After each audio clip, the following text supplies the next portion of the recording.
Pessoal, nosso desejo nesta edição do For Connections é continuar comunicando com graça, com alegria, na expressão da verdade, alguns pensamentos sobre determinados temas que para nós são muito caros, muito importantes, e vão reproduzir, a partir então do nosso canal, algumas ideias para que você reflita, você pense. Queríamos convidá-lo para, de alguma forma, estar se inscrevendo no nosso canal. Não deixe de fazer isso e até mesmo vou pedir a sua ajuda, você que já está inscrito, se puder multiplicar essa informação, ligar para os seus amigos, apresentar o canal, quem sabe considerar a oportunidade e a possibilidade de nos ajudar na construção desse canal. Outra coisa que você deveria fazer, se pudesse, é ativar as notificações para que todas as semanas, quando nós lançarmos o vídeo novo, você seja notificado desse novo vídeo. Uma outra questão é curtir, se você gostar, é claro, né? Não adianta curtir uma coisa que não gostou.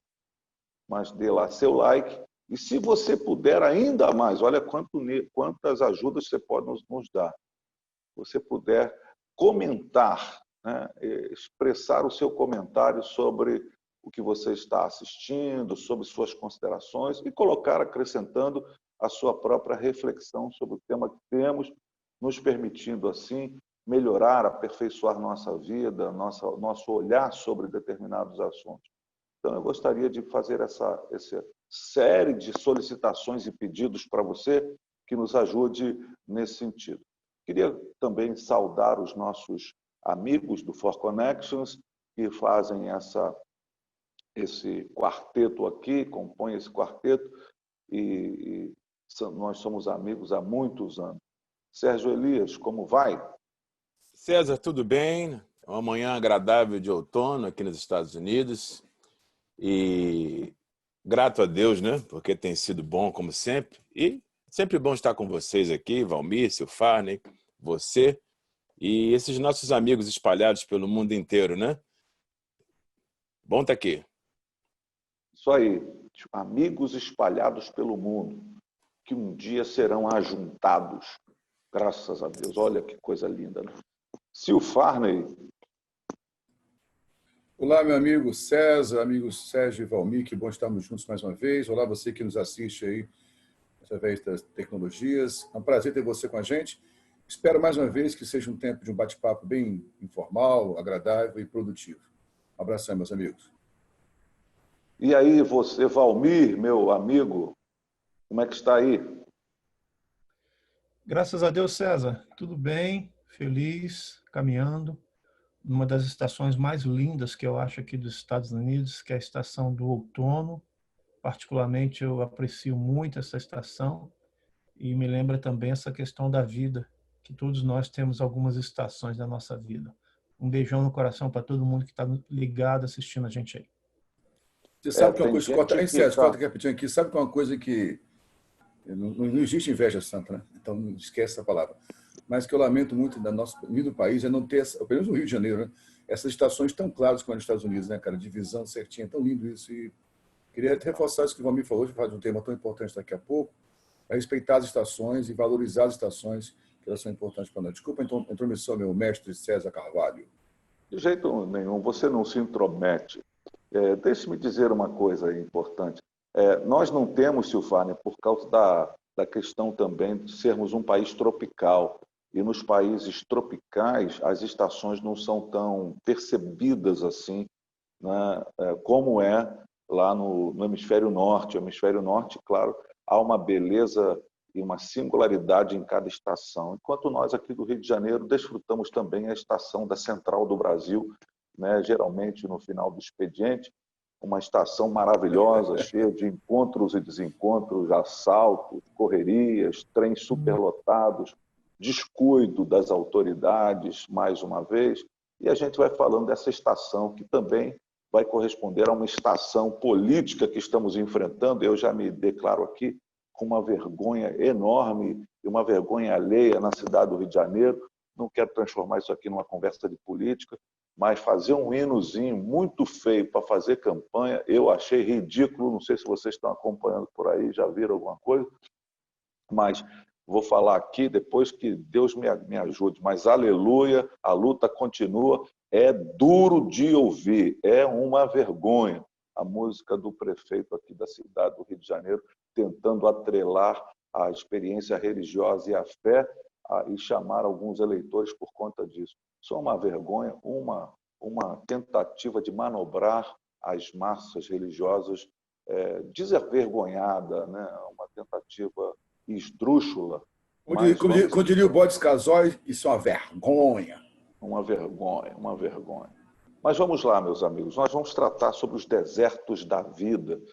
Essa é uma conversa que a gente geralmente tem, todo mundo já, de alguma maneira, já enfrentou um deserto na sua experiência, um lugar de restrições, um lugar de dificuldades, um lugar de extremos muito perceptíveis, né? O deserto é um lugar onde à noite o frio é muito forte e durante o dia um calor insuportável.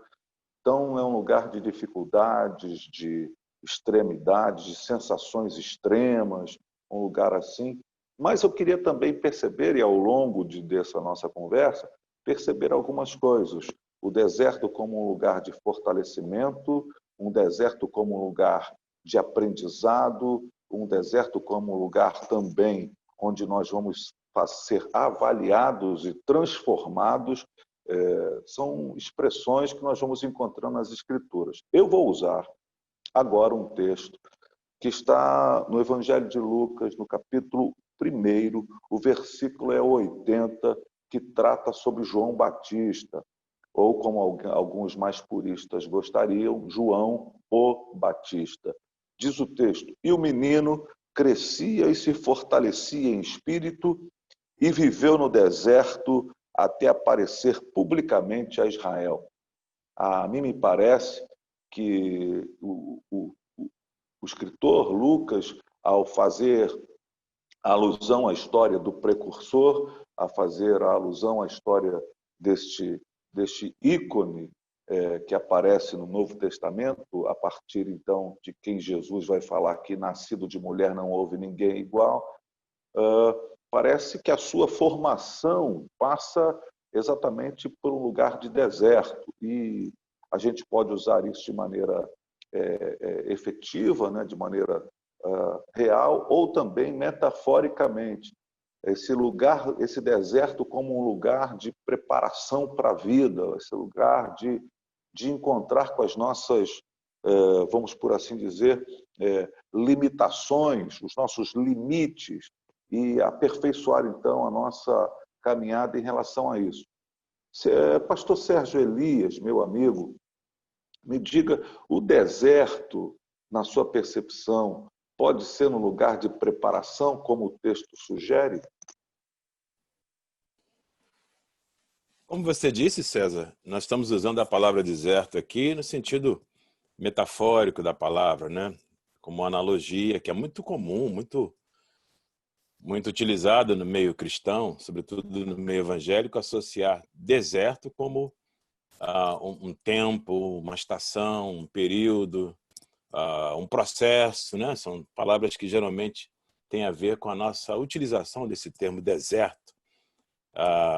Muito comum quando você escuta crentes conversando, algum pergunta: como é que você está, irmão? Alguém diz: não, eu estou passando por um deserto.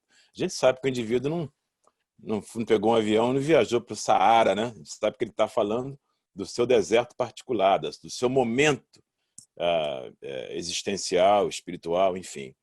A sua pergunta é se o deserto pode ser um lugar de preparação. Se a gente olhar por esse lado e tomando aí também o texto que você utilizou, João Batista certamente experimentou algum tipo de treinamento, de aclimatação às durezas da vida, né? Deserto é um lugar, como você já pontuou muito bem, um lugar de extremos, né?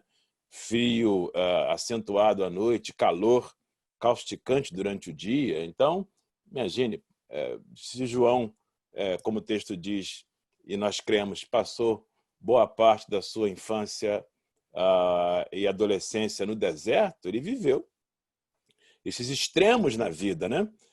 E nós também, né? Quem de nós nunca experimentou extremos, né? Momentos de extrema alegria, nascimento de um filho, a conclusão de um curso superior, a aquisição de uma casa própria, o batismo de um novo convertido, enfim, são tantas as alegrias extremas da vida, mas quem de nós também já não enfrentou os frios da experiência humana, né? As geleiras da vida, não é? Um diagnóstico preocupante de um médico, o drama de um filho ou de uma filha atravessando uma crise aguda, uma situação dramática para nós que convivemos no ambiente ministerial, uma situação dramática na própria realidade da igreja local, a morte de um amigo, enfim. Eu acredito que sim, César. Se a gente entender desertos nesse sentido metafórico da palavra, como um tempo, um período onde o cristão atravessa, uma travessia aí, que nos remete ao povo de Israel, né? Que atravessou o deserto em direção à terra prometida. Nós que estamos avançando em direção a essa terra prometida, outra expressão metafórica muito utilizada pelos cristãos, se referindo ao céu, à glória celeste, nós também, enquanto estivermos aqui, atravessaremos os desertos da vida com a finalidade de sermos adestrados, preparados, purificados, encontrarmos com a nossa própria realidade da fragilidade humana, não é? Deus não precisa passar ninguém pelo deserto para descobrir quem a pessoa é, ele é onisciente, ele é soberano, mas a nossa passagem pelo deserto nos ajuda a entender quem nós somos, a ter nossos encontros com a nossa própria realidade. Quantas vezes eu me senti tão forte na vida e ao passar por uma crise ou por um deserto, como alguns diriam, eu descobri a minha limitação, a minha fragilidade, a minha dependência de Deus, a minha dependência de amigos, enfim. A gente vai se descobrindo nos desertos da vida. A gente vê que nossas vitórias não são tão robustas assim, são todas resultantes da graça de Deus. E também a gente percebe que as nossas derrotas não são tão miseráveis assim, elas também trazem encapsuladas nela algum tipo de lição, de aprendizado. Então, eu diria que sim. Olhando por esse aspecto, desertos na vida do cristão são oportunidades de aprendizado, sim. Muito bem, Sérgio. Eu gostaria de expressar também essa questão exata que você está dizendo, como essa oportunidade que parece, pelo texto, que João fez uma opção de estar no deserto, de se fortalecer e crescer por lá mesmo. Agora, em relação a isso, Valmir, me ajude. O texto de Mateus 4, o primeiro versículo começa dizendo assim: então Jesus foi levado pelo Espírito ao deserto para ser tentado pelo diabo. Já uma manifestação de alguém que é levado pelo próprio Deus para esse lugar, não é? É curioso, Valmir, pensar que esse deserto que Jesus enfrentou tem um tempo de 40 dias, e depois nós vamos abordar sobre os 40 anos que o povo de Deus passou no deserto e ali sofreu uma espécie de seleção, né, por conta das suas escolhas.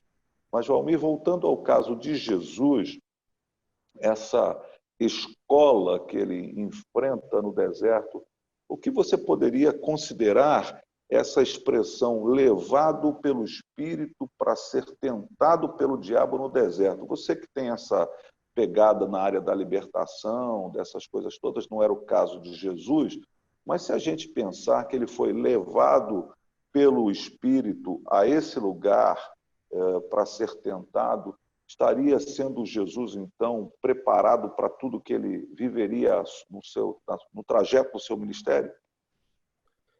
César, eu não gosto de falar muito de deserto, não, para ser sincero. Eu já passei por tanto deserto na minha vida, que quando eu falo em deserto até me arrepia. Tu gosta de falar de tempestade, eu sei. Mas Nós vamos falar de deserto. é justamente textos como esse em Mateus 4, e se eu não me engano, Lucas 4 é paralelo a esse, que são textos que me trazem um certo conforto, sabe, César? Porque eu entendo assim, o Sérgio já falou e você também já expressou acerca da parte metafórica do deserto. Mas só existe a parte metafórica do deserto porque existe a parte real, existencial do deserto. O deserto é algo que geograficamente existe, né, no planeta Terra. Então, a primeira pergunta é, por que Deus criou um local desértico? E foi bom, porque tudo que Deus fez foi bom, a não ser que nós entendamos que com a vinda do pecado, que talvez uma das consequências na própria Terra teria sido a formação de um deserto. Mas seria especulação, nós não temos como falar isso. Então, eu entendo que o deserto ele tem um propósito, e você usou a palavra escola, eu gostei muito que você usou a palavra escola, porque eu creio que o deserto também tem a parte didática, né? A palavra de Deus diz que Deus não é Deus para tentar e não pode ser tentado. E essa palavra no grego aí, quando fala que o Espírito levou Jesus para ser tentado, é uma palavra muito, que, na verdade, a definição mais apropriada dela seria provação, porque essas duas palavras são muito próximas no grego, a mesma raiz, provação e tentação. Na verdade, é como se fosse assim, bem de uma forma bem simples falando, é como se fosse a mesma coisa que está sendo feita, porém com um propósito diferente. O diabo tenta para derrubar o indivíduo, Deus prova para levantar o indivíduo, para fortalecer. Então, quando o Espírito Santo levou Jesus, nós temos que entender que ali não se trata do Jesus divino, é o Jesus humano, é o 100% da natureza humana sendo provado naquele momento ali, e provado não apenas pelos intempéries do deserto, do sol, do frio, como você já expressou, mas principalmente pelos seus próprios desejos da carne, quando estavam sendo, inclusive, testados e tentados pelo diabo. O que eu quero dizer é o seguinte, o diabo estava tentando, mas aquilo que o diabo achava que era uma tentação, nas mãos de Deus era uma provação. Então, ainda que o diabo vinha com o propósito de tentar, Deus estava usando a própria tentação do diabo como uma forma de provar ao Senhor Jesus. E isso me lembra a seguinte coisa, César. Deserto, para mim, é sinônimo de propostas. Deserto é um lugar onde existem muitas propostas, e nós podemos ver pelo menos duas muito claras aí. Uma proposta de tentação do diabo, ao tentar Jesus, que na minha interpretação é uma proposta de provação. E essa mesma proposta de provação a gente vê depois no livro de Êxodo, se eu não me engano, 30, 33 por ali, quando o Senhor Deus faz 3 propostas para Moisés quando eles estão no deserto. Olha, eu vou enviar um anjo na tua frente, eu vou eliminar os inimigos e eu vou te dar a terra que mana leite e mel. Eu fico pensando, qual crente ou qual pastor que hoje não sucumbiria a este proposta? Poxa, toda a espiritualidade, eu vou ter um anjo comigo, é uma referencial para a espiritualidade. Eu vou ter os meus inimigos derrotados, inclusive talvez até a própria enfermidade, se considerarmos como inimigo. E eu vou ter a prosperidade financeira, a terra que mana leite e mel. Porém, a resposta de Moisés foi praticamente a mesma que Jesus deu para o diabo. Tudo aquilo que o diabo tentou Jesus na carne, Jesus disse não. Tudo aquilo que o Senhor Deus provou Moisés na sua carne, ele disse não, porque ele disse, não me deixe sair desse lugar se a tua presença não for comigo. E o que eu quero dizer é o seguinte, independente do deserto, independente das propostas, o mais importante é isso que a gente está vendo aí. O Espírito Santo levou Jesus, mas não o deixou lá. Deus propôs para Moisés, mas não o deixou lá. O mais importante é, sem deserto ou no deserto, nós temos a presença de Deus com a gente. É curioso que você falou sobre isso, e a gente pode também comparar essa atitude de Deus a partir do Espírito Santo, da pessoa dele mesmo, né? Quando ele, então, propõe, de alguma maneira, mas ele não deixa sozinho, né? Ele leva ao deserto, mas não deixa sozinho. Enquanto, quando a gente vê a experiência do endemoniado de Gadara, ele era possuído, levado aos lugares desertos, na figura dos cemitérios, que era um lugar deserto nesse sentido também, mas lá ele ficava solitário. Quer dizer, Deus, quando nos leva para o deserto, não nos deixa sozinho. Já Satanás, quando nos empurra para esses lugares sombrios da nossa existência, ele nos abandona lá para que nós, de alguma maneira, nos percamos e afundemos mais ainda nesses processos da vida, né? Nessas questões que estamos tratando aqui da vida humana, da experiência da vida humana.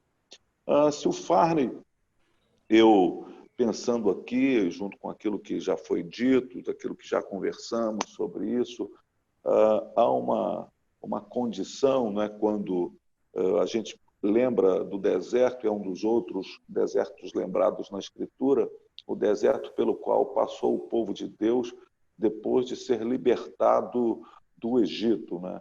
O deserto foi encaminhado dessa forma, eles passaram lá 40 anos caminhando naquele deserto e, ao mesmo tempo, sendo selecionados. Mas há uma figura amiga nossa, que você conhece bem, talvez você possa desenvolver um pouco sobre isso. A bispa Ana Almeida, da Sara Nossa Terra, trata, não sei se foi ela a primeira, mas foi de quem eu ouvi, talvez a primeira vez que eu ouvi essa expressão, sobre o deserto do povo como um lugar de adolescência, né? A adolescência do povo de Deus nessa transição, nessa trajetória no deserto. Você poderia, além de tudo que já ouvimos aqui, acrescentar para todos nós nessa expressão, nessa visão desse deserto que o povo de Deus passou quando saindo do Egito? Então, o que o César falou é interessante. Eu não sei se a Bispa Ana foi a primeira pessoa que falou sobre isso, a Bispa Ana Almeida, mas ela fala com muita graça sobre essa questão das fases do desenvolvimento humano. Ela faz uma analogia, né? A infância, que a Bíblia diz que a criança é como um escravo, que não tem vontade própria, precisa de um tutor, né? Precisa de um aio. Então, ela trabalha o Egito, o período da escravidão, como a infância emocional e espiritual, quando você depende dos outros o tempo inteiro, você não pode tomar decisões sozinho, você não escolhe onde morar, não escolhe o que comer, enfim. O Canaã, ela tipifica uma vida adulta. O sinal de Canaã, da chegada da vida adulta, a chegada da maturidade, é que antes de eles passarem pelo Rio Jordão e entrarem em Jericó, cessa o maná. Tem a circuncisão primeiro, né, que Deus ordena que Josué circuncide aqueles que não foram circuncidados durante a peregrinação no deserto. A circuncisão fala desse vínculo de aliança, só que é feito no bebê, agora é feito em pessoas adultas, né, que nasceram durante a peregrinação no deserto. E depois cessa o maná, e Deus fala para ele, a partir de agora, vocês vão comer do que vocês mesmos plantarem. Apontando para a maturidade, né? Você vai ter que trabalhar e comer do que trabalhou. Paulo lá na frente diria que quem não trabalha também não coma, né? Então é uma coisa bem séria. Já o deserto, essa analogia feita pela Ana Almeida, eu repito, talvez mais alguém tenha falado também, mas eu vi primeiro por ela, e replico várias vezes, o deserto é a adolescência. Por que ela aponta o deserto como adolescência? Porque na caminhada no deserto, você percebe vários comportamentos da nação de Israel semelhantes a um adolescente. A intempestividade, uma hora está eufórico, você vê o exemplo, acaba de atravessar o Mar Vermelho, começa a dançar com tamborins, festejando, pandeiros, enfim. Daqui a pouco chega em mar, as águas são amargas, estão reclamando de Deus, porque nos trouxe para cá para morrer nesse deserto, saudade das cebolas do Egito, até de cebolas que ela tinha saudade, embora com a cebolazinha com a Outback é muito boa, né? Mas até de cebolas que ela tinha saudade, até de sepulcros que ela tinha saudade. Lá nós tínhamos de ser sepultado, pelo menos. Daqui a pouco já estão apaixonados por Deus novamente. Uma hora tratam Moisés com a honra, com a dignidade. Daqui a pouco estão blasfemando contra Moisés. Típico dessa adolescência. Então, acredito que o deserto, como fase do desenvolvimento espiritual nosso também, serve para isso.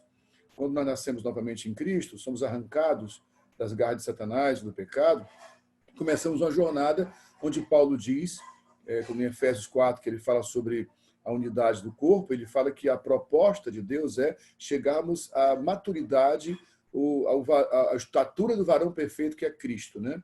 Que é a pessoa madura. Mas, para isso, vamos ter que enfrentar nossas divisões, para não sermos, ele fala, como crianças, levados por quaisquer ventos de doutrina. Isso aponta muito para a adolescência, que é levado para aqui e para acolá. Eu quero, não sei se cabe aqui, certo, aumentar um pouco essa reflexão do deserto e da adolescência, pensando na igreja desse século XXI. Muita nossa igreja aqui do Brasil, eu sei que Valmir e Sérgio, que estão nos Estados Unidos, pastoreiam igrejas que a maioria são de brasileiros também, mas aqui no Brasil, me parece que a gente vive um pouco dessa adolescência, né, da igreja, assim, muito movida por paixão. Hoje as canções, não vai aqui uma crítica azeda, não sou essa pessoa tão com esse azedume acerca do cancioneiro, eu entendo que cada fase da vida, cada fase da história da humanidade, a música acompanha um pouco, mas hoje trabalho muito, eu estou apaixonado por Jesus, aquela coisa de paixão, né? É bem de adolescente. Aquela paixão da conquista, de ser o filho preferido. Quando o maduro entende, o adulto entende que a vida vai ter deserto, vai ter falta, vai ter escassez. Se eu lido com as minhas faltas como uma criança ou um adolescente, as minhas faltas vão produzir carência. E uma pessoa carente é terrível, que ele nunca vai ser satisfeito. A pior coisa que você pode tentar fazer é suprir a carência de uma pessoa carente. É um poço sem fundo. Enquanto que na vida adulta, eu trato as falhas como oportunidades de alcançar outras pessoas naquilo que Deus me complementa. Aquilo que Paulo fala em Filipenses, né? Estou pleno de tudo, eu posso tudo naquele que me fortalece. A sensação de estar contente em toda e qualquer situação. Então, eu creio que essa adolescência tipificada no deserto serve também para a igreja e para essa geração. Muito bem, Silfarne. Acho que é uma abordagem bastante coerente com o que todos nós pensamos. Eu não sei se os nossos amigos podem pensar diferente, mas isso aqui é um canal aberto, um canal livre para que a gente expresse nossa reflexão, nosso pensamento. Eu queria provocá-los um pouco nesse sentido, embora a gente saiba que nem sempre a gente pode ser tão exposto, né, a algumas coisas, porque nem todo mundo vai entender isso, mas eu queria provocá-los no seguinte sentido. Nós vemos aqui um João Batista que parece ter escolhido o deserto. Nós temos aqui Jesus que foi levado. E nós temos o povo de Deus que no deserto foi uma transição, quase que uma seleção, porque foi no deserto que os guerreiros de Israel, né, o povo que vinha de lá, foram todos sepultados e só uma nova geração entrou na Terra Prometida, né, e cruzou essa linha. Mas eu queria perguntar a vocês se vocês podem falar para nossos irmãos que nos assistem de experiências da nossa vida que se constituíram desertos pessoais e como a gente entrou, talvez, como a gente saiu desse deserto. Você pode nos dar alguma luz sobre isso, Sérgio? Alguma coisa da sua própria experiência nesse sentido?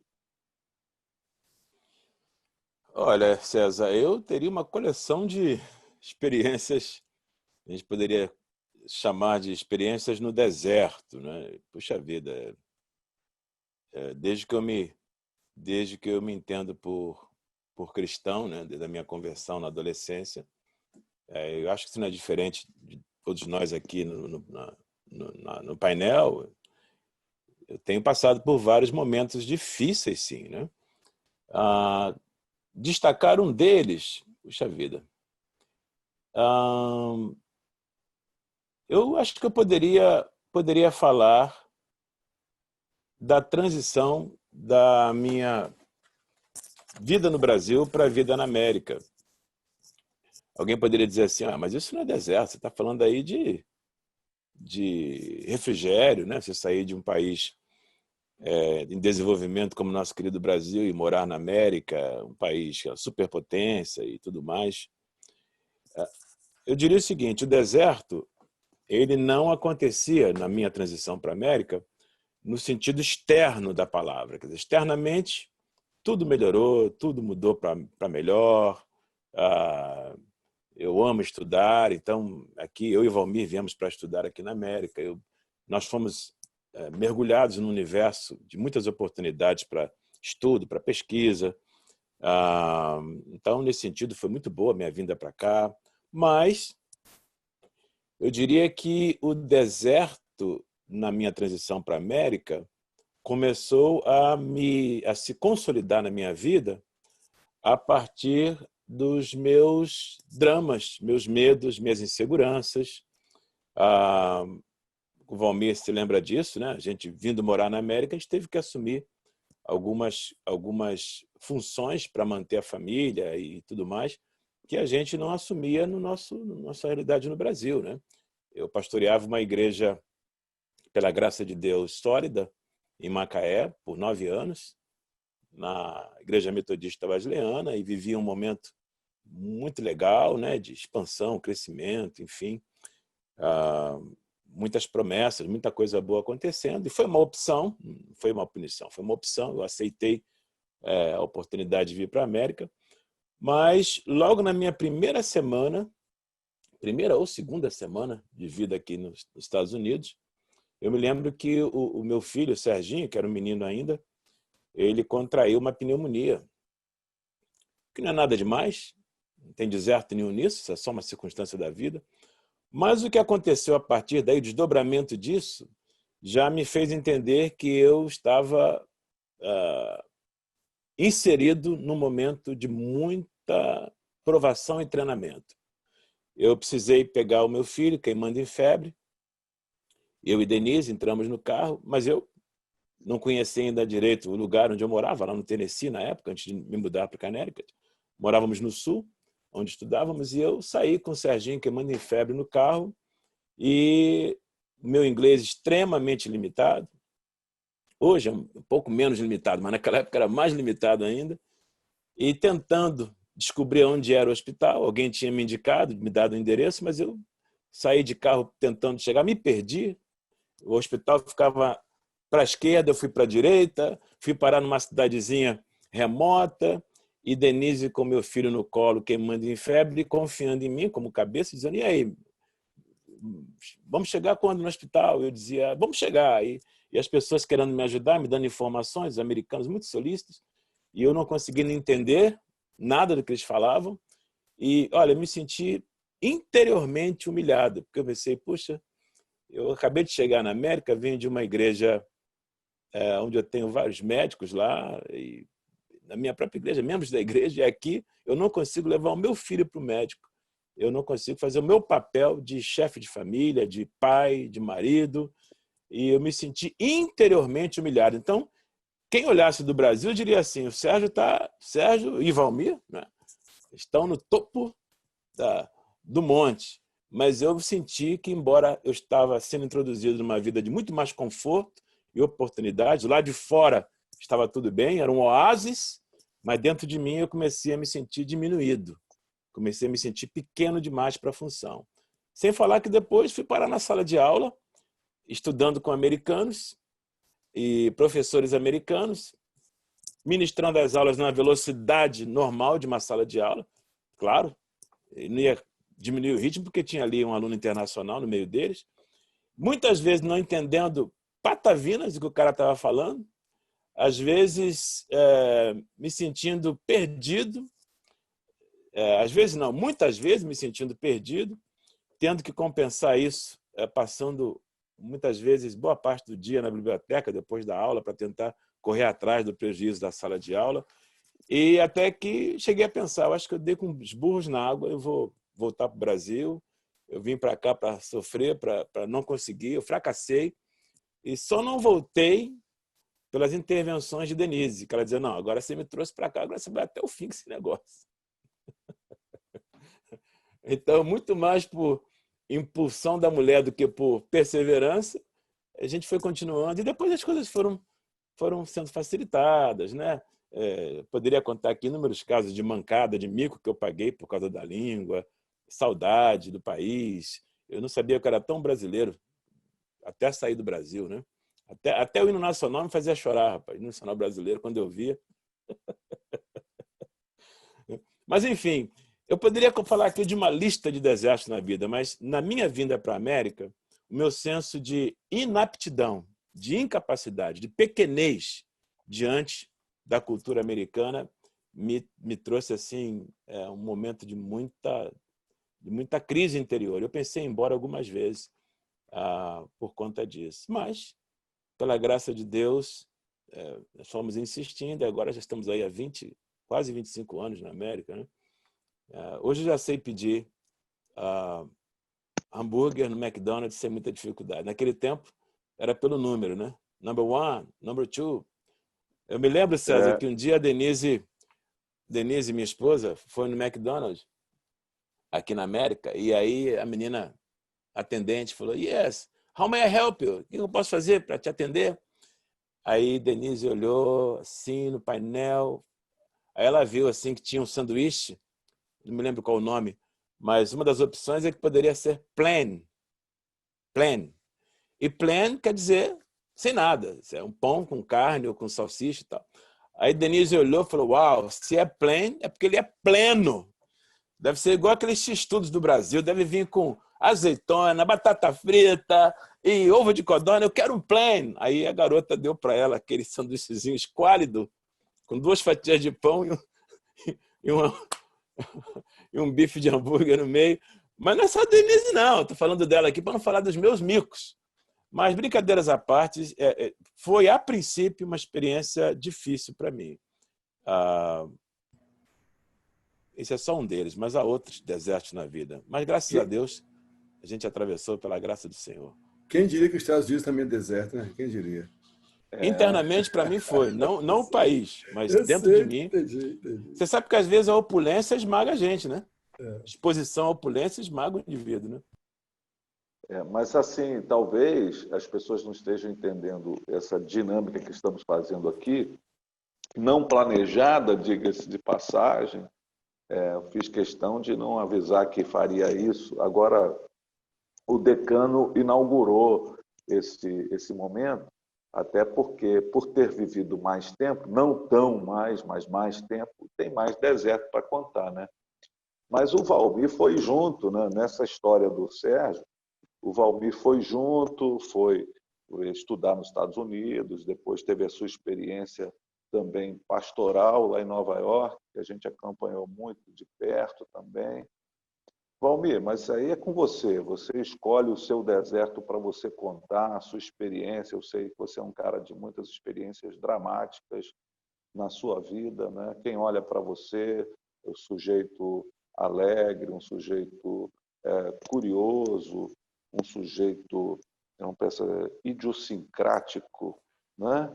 Mas não sabe das suas histórias, das suas questões, até de como você foi parar. Não quero incitar você a falar nada, apenas estimular você a trazer para nós, porque isso enriquece a nossa conversa. Porque eu tenho percebido, gente, que talvez, até para alguns líderes que estão ouvindo a gente, a ideia contemporânea de sucesso, que nós já tratamos aqui sobre sucesso e fracasso aos olhos de Deus, seja exatamente não passar a ser blindado, até uma expressão hoje, ser blindado e não passar por essas dificuldades. Mas eu acho que a beleza da vida é poder olhar para as dificuldades que enfrentamos com essa leveza que o Sérgio contou aí, sua história. Imagino um pai, todos nós podemos imaginar um pai com um filho com uma febre enorme, as angústias do coração do Sérgio naquele momento, mas hoje, depois de ter passado, ele conta isso com leveza. Mas se a gente for levado para esse lugar, para esse pai que não fala o idioma, para esse pai que está num país estranho, para esse pai que vivendo a enfermidade de seu filho pequeno, que tentando encontrar um lugar, imagine a dor disso, imagina como isso é sério. E essas experiências ajudam os nossos irmãos a entenderem que a vida cristã, por mais bem-sucedida, por mais santa que ela seja vivenciada, ela não vai ser impedida de ter enfrentamentos contundentes. Valmir, conte-nos um pouco de seus desertos, se você pode fazer isso. Bom, eu, da mesma forma que os sanduíches milinguido aí que o Sérgio comeu, eu também tive os meus meio hambúrguer sem alface, o queijão é uma raridade, molho água e o pão é bem ruim, né? Tive essas experiências também de desertos, são inúmeros. A minha própria vinda para os Estados Unidos, como o próprio César está mencionando aí, ela foi, de certa forma, dirimida por um deserto particular que eu passei na minha vida naquela época, ainda no Brasil, pastoreando a Igreja Metodista Wesleyana, ali na região de Piraí, morava em Barra Mansa, e na época em que minha esposa se engravidou de minha primeira filha, Larissa, e ela contraiu uma depressão muito forte, uma depressão chamada depressão pós-parto, que foi agravada, inclusive, com situações psicóticas, até mesmo que é raro de acontecer, mas que acontece algumas vezes, até mesmo acompanhada de delírio e tudo mais. E nesse período eu me lembro muito bem que Deus falou muito forte comigo. Eu me converti com 21 anos de idade e as coisas aconteceram muito rápido na minha vida. Eu, com apenas alguns meses, eu já era um diretor de jovens, com 10 meses eu já era diácono, com cerca de 2 anos eu já era presbítero na igreja, com 4 ou 5 anos no máximo eu já havia concluído o curso de bacharel e já estava sendo apresentado a candidata a pastor, e Deus estava confirmando muitas obras das minhas mãos. Eu via pessoas sendo libertas por demônios, pessoas sendo curadas até mesmo de enfermidades seríssimas, como câncer e tudo mais. E eu lembro que nessa noite, passando nesse deserto que eu estava passando, porque Neide estava realmente muito mal, Neide já estava num período de cerca de 21 dias em que praticamente ela perdeu a memória, estava com amnésia, não olhava para mim, não sabia quem eu era, e coisas desse tipo. Eu não tenho tempo aqui para especificar, mas os amigos que me conhecem sabem dos detalhes que foram muito sérios. Mas me lembro que Deus falou comigo uma coisa, e Deus falou assim, olha, eu permiti que esse deserto viesse na sua vida, para te ensinar quem é Deus nessa história, nesse nosso relacionamento aqui. Sou eu, porque você tem crescido muito, eu tenho te abençoado muito, mas eu quero que você jamais se esqueça da sua posição como servo, que sou eu que sou o Senhor na sua vida. E Deus falou comigo, no dia que a sua esposa for curada, você vai para um lugar, porque eu te quero nesse lugar, você vai receber um convite, você vai para lá. E, para resumir a história, a Neide estava muito mal numa sexta-feira à noite, quando chegou no sábado de manhã, ela despertou praticamente curada, e a gente foi num congresso de jovens que nós estávamos organizando em Resende, naquela época, da Metodista Wesleyana, e ali oficialmente eu recebi, então, pela primeira vez o convite para vir para os Estados Unidos, para fazer o curso aqui, e eu lembrei exatamente daquilo que Deus havia me falado, olha, no dia que sua esposa for curada, você vai receber um convite para ir para um lugar, e vai porque eu te quero lá. E foi debaixo dessa muita certeza de uma palavra de Deus que eu vim para cá. Mas, com certeza, ao chegar aqui, da mesma forma que o Sérgio, eu também passei por muitos outros tipos de desertos. E vale a pena mencionar que talvez, e eu gostaria até de falar isso, porque você que talvez esteja assistindo a gente aí, você que é pastor, você que está começando, você é líder na igreja, ou você que é um crente sincero na obra de Deus, e que fica, não se deixa expor por esse tipo de teologia falsa que se prega por aí, que pastores bem-sucedidos, que crentes bem-sucedidos são aqueles que nunca vão ter problema, que nunca vão passar por dificuldades, porque o Deus que nós cremos é esse aí que o Sérgio já começou a falar, que o próprio Espírito Santo leva o Senhor Jesus para o deserto. É o Deus que permite que coisas ruins aconteçam na nossa vida. E eu diria para você que uma das piores situações que eu já passei na minha vida foi a situação da dúvida trazida por alguns desertos, porque o deserto ele tem essa capacidade de gerar dúvida, e a dúvida ela é totalmente antagônica à fé. Se existe algo que é antagônico à fé, é a dúvida. Por isso o diabo sempre vai trabalhar no nosso coração para gerar dúvida. E eu me lembro muito bem que houve um momento na minha vida em que foi um dos momentos melhores do meu ministério, podemos dizer, na minha ótica humana, em que eu estava indo muito para o Brasil, treinando ministérios de libertação nas igrejas no Brasil, pregando. Vocês se lembram disso? Houve períodos que eu estava indo 5, 6 vezes, sei lá, para o Brasil, ia para o Brasil quase que de 2 em 2 meses. E foi justamente nesse período em que parecia que o meu ministério estava tendo uma projeção muito grande, foi o período em que mais eu tive dificuldades com relação à própria igreja, ao próprio ministério, mas principalmente com relação à minha família, que eu passei a ter problemas muito sérios dentro da minha própria casa, e em que gerou-se a dúvida, mas parei, quem é você? Quem é você que ora e pessoas são curadas às vezes de uma enfermidade? Quem é você que expulsa um demônio? Quem é você que vai para o Brasil na qualificação de, inclusive, de treinar pessoas para o Ministério de Libertação, de ser chamado para fazer libertação em bruxos, em feiticeiros, e que você é o cara, mas quem é você que consegue fazer tanta coisa lá fora, mas aqui dentro da tua própria casa você não resolve? Então, eu acho que um dos piores, se não o pior deserto que um pastor pode passar é o deserto de quando ele olha para dentro de si próprio, olha para dentro da sua própria família e ele se sente, como o Sérgio falou aí, incapacitado, limitado, que ele ora e parece que a oração está sendo ouvida, que ele expulsa os demônios, mas parece que os demônios não vão embora, que ele consegue pregar e centenas de pessoas podem se converter nas outras igrejas, mas na igreja dele às vezes não está convertendo, ou até dentro da própria casa dele, os filhos não estão se convertendo, os filhos estão se desviando.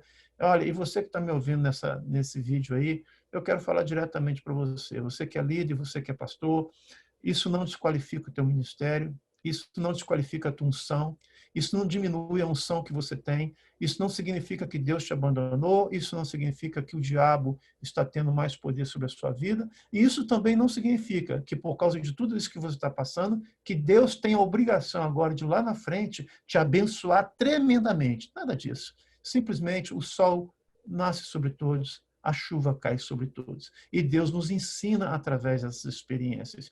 E foi muito bom alguns desses tipos de desertos que eu passei por uma única razão, porque eu sempre pude ver que Deus estava comigo lá. Mesmo quando eu não via a saída, mesmo quando eu não tinha, vou ser sincero, nem muita esperança no meu coração, eu tinha fé, mas esperança eu já não tinha mais. Eu creio que existe uma diferença entre a fé e a esperança. A esperança trabalha muito mais no âmbito da alma, a fé trabalha muito mais no âmbito do espírito, porque a esperança ela se agarra a algo que você ainda vê, que você consegue pensar que pode acontecer. A fé não. A fé não que ela seja cega, mas ela te desafia a ver o que não existe ainda.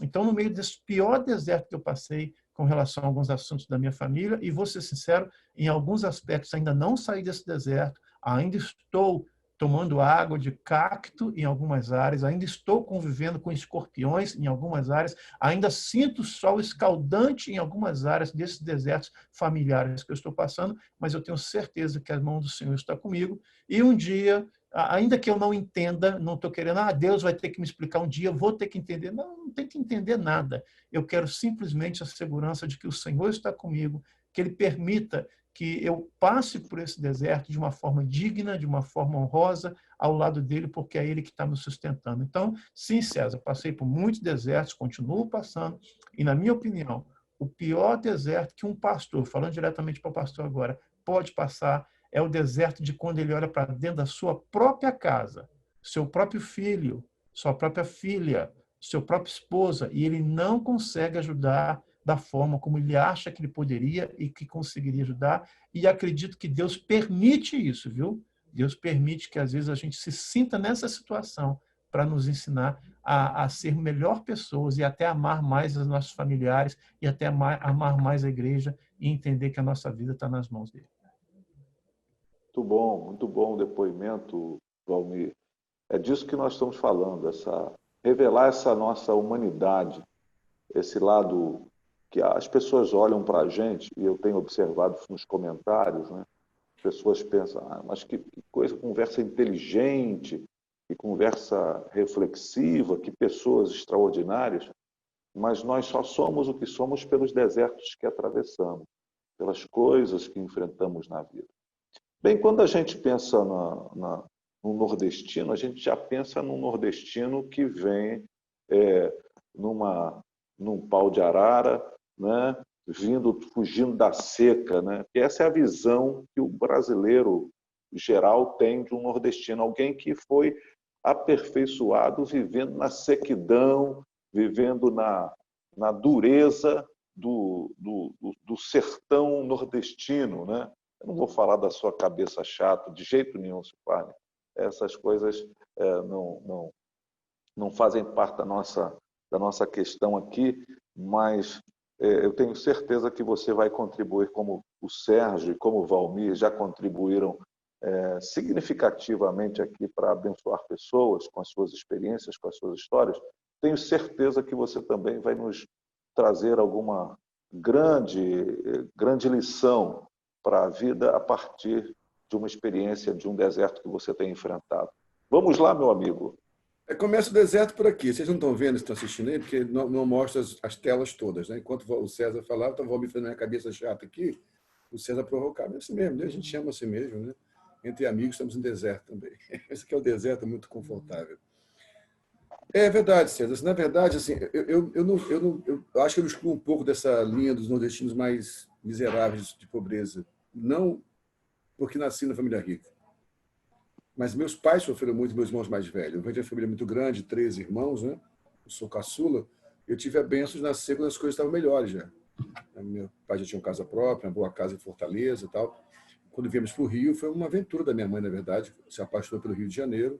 A gente consegue entender o tapeceiro, como canta lá o João Alexandre, né? Tecendo os teares, para que eu, vindo para o Rio de Janeiro, conhecêssemos o Evangelho e nos convertêssemos aqui. Agora, eu tenho muitos desertos na minha vida que eu tenho que lembrar, mas eu queria citar um aqui que, para mim, é sempre muito tocante falar dele. Me incentiva a lembrar quem eu sou nele, no Senhor, né? E quem é Ele na minha vida também. Quando eu assumi o Ministério Pastoral, em 95, né? Eu vim antes de um bom emprego, estava numa empresa muito boa, ganhava um bom salário e trabalhava muito, mas tinha um bom salário. Mas por causa do meu trabalho, eu tinha pouco tempo para a igreja nessa época. Quando eu fui chamado para pastorear, eu assumi a igreja em janeiro de 95 e naquele mês eu tive que sair do meu trabalho, que a empresa estava quebrando, né? Uma grande empresa no Brasil, e fiquei um período desempregado. Eu comecei o ministério desempregado. Foi muito difícil. Meu filho tinha, na época eu assumi o ministério, meu filho tinha cerca de 7 meses de nascido. E antes de ele nascer, foi preparado um quarto com todo conforto. Depois que ele nasce, 7 meses depois, eu assumi a igreja desempregado. E foi um tempo muito difícil. E um tempo, como o Valmir falou, realmente ver um filho afastado do Senhor, ou ver um filho, outra situação, ver um filho passar dificuldade financeira por nossa causa, ter carência, necessidades, é algo muito terrivelmente desertificante para nós, né? Eu lembro de um dia especificamente desse deserto. Esse dia é muito marcante para mim. Teve um dia específico que eu acordei de manhã e não tínhamos praticamente nada em casa. E eu, nessa época desempregado, eu sempre estava ali com vendas, então me virava. Vendia doce, vendia um rapaz que fabricava o material, eu vendia em Lava Jato, eu ia vender. Algumas vezes, quem aqui do Rio de Janeiro conhece a Baixada Fluminense, eu saí do bairro que eu morava, um bairro chamado Coprex, um bairro bem distante do centro de Nova Iguaçu, a uns 10 quilômetros mais ou menos, ia a pé até o centro de Nova Iguaçu, pegar o trem para ir até Cascadura, descer, em Cascadura andar a pé até Marechal Hermes para tentar vender produtos nas lojas. Foi um tempo muito difícil. Um desses dias eu saí de casa para a igreja e essas ironias da vida, era um culto, era pastor da Metodista Wesleyana, era a campanha da prosperidade. Ia pregar sobre prosperidade. E quando saí de casa, minha esposa, eu muito jovem na época, 28 para 29 anos, Patrícia com seus 23 anos, com um filho de menos de um ano, ela disse, você vai pregar assim para a igreja? E ela abriu nossa despensa e, literalmente, não tinha praticamente nada. Tinha o que não podia faltar, que era o café, que não pode faltar, né? E eu lembro que ela usou a expressão assim, meu filho, nessa época, ele não podia comer qualquer tipo de iogurte, dava alergia, e tinha iogurte, eu vou fazer uma merchandising aqui, que era um Chandelle, que era o único que ele podia comer, que não fazia mal para ele. Ela falou assim, nem um Chandelle eles têm para dar para o garoto. E eu lembro que ela usou a expressão, você pensa que você é a reencarnação de Jó, cara? Eu falei, calado, fiquei, saí dali muito mal. A menina se casou com 17 para 18 anos. Imagina a dor de um homem que tira filho da casa dos pais para dar dignidade, e agora no Ministério Pastoral passa nesse apelo. Eu fui a pé esse dia da minha casa até a igreja, cerca de 12 quilômetros, que não tinha dinheiro, o dia da passagem. E aqui em Nova Iguaçu tem um viaduto chamado Viaduto da Pós, que passa sobre a Dutra. Eu parei naquele viaduto, meus amigos ali, foi o pior deserto da minha vida aquele dia. Porque Satanás falou claramente no meu ouvido, você é uma vergonha, cara. Olha o que você está fazendo com a tua família. Olha o que você está fazendo com o teu filho. Que Deus é esse você serve. Você antes trabalhava numa empresa boa, ganhava muito bem, agora se dedica ao ministério, está passando fome. É assim que é servir a Deus? E naquele viaduto, explicitamente, a voz do diabo no meu coração se joga daqui, cara. Acaba com isso. Acaba com isso que é melhor, você não vai ser uma vergonha para tua mulher é uma mulher jovem, bonita, vai ter chance de casar de novo, levar a vida dela. E, honestamente, por muito pouco eu não dei cabo à minha vida naquele dia ali. E saí dali chorando até a igreja, foi um deserto terrível. Lá na igreja, só para encerrar essa história, quando eu chego, tem uma irmãzinha nossa, irmã Jovelina, que é viva até hoje, está com 95 anos, a diaconisa, disse, pastor, veio uma pessoa aqui e passou com aquelas combis que fazem entrega, deixou um negócio para o senhor, e eu falei, mas tinha muita comida, compras assim, por uns 3 meses de comida. Só de chandelle, exatamente chandelle, tinham 4 daqueles potezinhos que vêm com 8 chandelles juntos. Você acha que eu fiquei feliz? Piorou. É isso que você faz comigo, então? Eu que virei um provedor da minha casa, vou virar agora dependendo da comida dos outros para comer. Eu vou passar a depender de cesta básica para comer. Eu fico pensando, Deus lá em cima vai falar, cara, é difícil essa galera. Como é que eu faço para treinar esse povo aí, né, gente? E aí, meus irmãos, foi um tempo muito difícil, realmente. E eu voltei para casa. Naquele dia, um amigo nosso, pastor Silmar Costa, que é pastor da Igreja Batista, era pastor da Igreja Batista do K11, me deu uma carona. Eu cheguei em casa muito envergonhado. Naquele dia, Deus usou muito o Silmar para mim, para a Patrícia. Foi um dia de muito quebrantamento. Mas aquela caminhada de 12 quilômetros a pé da minha casa até a Igreja do K11 foi um deserto terrível. Então, assim, o que eu quero dizer para você que está assistindo agora, talvez esteja diante de um jovem vocacionado, como o César falou, nós ficamos às vezes felizes, as pessoas nos ouvem, que bom ouvir vocês. Um dia eu encontrei com o César, nós temos um papo sobre isso. Alguns anos depois, tínhamos desligado da igreja pastoral, vai começar um ministério novo, falamos, Deus teve muita misericórdia de nós. É fato. Eu não sou um homem que tem muitos bens, mas me acho uma pessoa rica hoje, com aquilo que Deus conseguiu me dar.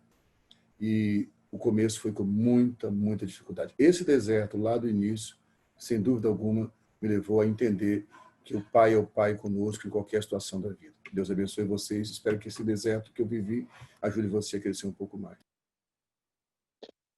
Com certeza, essas histórias que marcam a vida da gente, que eu basicamente participei quase todas essas experiências dos meus amigos aí, uns mais de perto, outros mais de longe, mas participando. E assim, embora a gente não tenha planejado, nem tenha programado isso, eu acho que isso acrescenta muito, mas muito mesmo, àqueles que vão nos assistir, porque, de alguma forma, tira um pouco esse olhar de encantamento sobre pessoas infalíveis, né, ou perfeitas, ou têm uma vida perfeita. Eu sei que nós já estouramos o nosso tempo, eu não vou alongar-me nessa experiência, como todos os outros que disseram, não é diferente, né? A gente já passa por desertos muito grandes e vários desertos nesse sentido, né? Mas um dos que marcou a minha vida e marcou até no meu próprio corpo, né? Eu tenho marcas dessa situação no meu próprio corpo, que me lembram, mas sem a dor do que aconteceu, foi quando, no exercício do ministério, um amigo meu, de muita relação, né? Uma pessoa que habitava a minha casa, que a gente convivia, ele resolveu fazer uma atitude no ministério, e foi a primeira dor que eu tive ministerial nesse sentido, quando ele resolveu sair e sem muitas explicações, e havia produzido uma espécie de racha ali na igreja. Isso eu lembro do dia, eu sei a data exata, o dia exato, eu sei como ele falou, me lembro detalhes, e como eu me senti desamparado, angustiado. Claro que hoje isso já foi superado, nós já voltamos a nossa amizade, né? Já nos perdoamos, já conversamos, já trocamos conversas sobre a situação, mas foi um momento muito difícil para mim ver, sem saber o que fazer, sem um motivo, sem saber se eu tinha errado em alguma coisa. Claro que a gente sempre erra, mas você não tem a clareza do que foi que você fez, e de repente aquilo me leva para um adoecimento, uma dor muito aguda na vida, e a igreja, então, que foi no ano exatamente que eu tinha deixado a minha carreira secular de trabalho,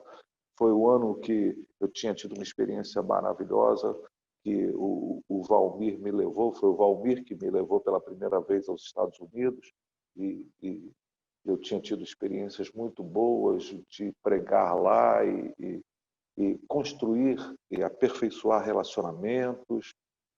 Coisas muito boas tinham acontecido, mas no final daquele ano, isso desabou sobre a minha cabeça. A gente está falando aqui de coisas tão diversas, né? Situações, angústias da família, na saúde, na vida pessoal, na vida financeira, sem planejarmos, sem programarmos, mas construindo essa conversa com vocês, os meus amigos, e para que vocês que estão assistindo possam entender que o plano que Deus tem para a nossa vida, o propósito que Deus tem para a nossa vida, muitas vezes passa exatamente por situações que a gente não consegue entender, como disse muito bem o Valmir. A gente não entende e talvez nunca entenda, mas a gente sabe, e talvez seja a maior certeza que a gente precisa ter para a vida. O Senhor está conosco nos nossos desertos. Ele é o Deus que não nos abandona, o Deus que está conduzindo a nossa vida, a sua vida, para o lugar que Ele tem como um destino, como um propósito para você. Simplesmente creia que Deus está com você. Nós vamos encerrar esse programa com uma oração do Sérgio. O Sérgio vai orar por nós como nosso decano, vai orar por nós e vai expressar aquilo que está entre nós aqui agora. Nós temos uma convicção. O Espírito Santo está falando ao coração de pessoas que estão seduzidas por um sucesso, por uma aparência, mas que vivem obscuramente em momentos difíceis da sua vida. Deus está com você. Creia nisso. Sérgio, por favor, nos ajude, nos conduza em oração nesse momento que estamos aqui concluindo esse programa, mais esse programa, em nome de Jesus. Bendito seja o teu nome, Senhor. Nós damos ao Senhor a glória, a honra e a exaltação que só o Senhor merece receber. O Senhor é criador e sustentador de todas as coisas. O Senhor é o nosso Deus, é o nosso Pai, que cuida de nós, que nos educa, que nos disciplina, que nos aponta ao caminho, que nos corrige, que nos treina. Assim como teu próprio Filho Jesus, de acordo com as Escrituras, aprendeu a obedecer pelas aflições que vivenciou na sua humanidade, quem somos nós para escapar deste tratamento do Senhor, sendo nós imperfeitos, limitados, pecadores? Nós te damos graça pelos desertos da vida, como foram mencionados aqui, como os meus irmãos tão honestamente, com tanta graça expuseram na palavra e nas suas experiências pessoais. Nós sabemos que há muitos irmãos e irmãs acessando este programa que também estão vivendo seus próprios desertos. Senhor, a boa notícia é que o Senhor passa conosco. O Senhor nunca manda alguém para o deserto sem que o Espírito Santo vá com ele, como vimos no exemplo do mestre. Que esse meu irmão, essa minha irmã, que talvez por conta de uma crise familiar aguda ou uma situação de enfermidade, uma situação financeira aparentemente irremediável, ou por uma crise ministerial, por uma situação emocional, psicológica, enfim, seja qual for o deserto que este irmão, que esta irmã estejam atravessando agora, enquanto acessam este bloco do Four Connections, que é a presença do Espírito Santo, que sempre vai conosco para os momentos mais críticos da vida, possa abarcar, possa envolver esse irmão e esta irmã com a graça necessária para atravessar esse deserto com elegância, com firmeza, e que no final o resultado disso seja a glória do teu nome e o aprendizado, já que o Filho, sendo o próprio Deus encarnado,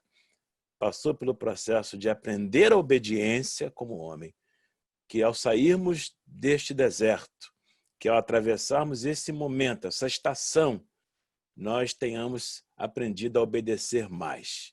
Ainda que carregando marcas, cicatrizes, ainda que carregando lembranças pesadas até, ainda que marcados pelo deserto. Ensina-nos a sair dele obedecendo mais ao Senhor, amando mais ao Senhor, dependendo mais do Senhor e sendo mais sensíveis aos desertos do nosso próximo.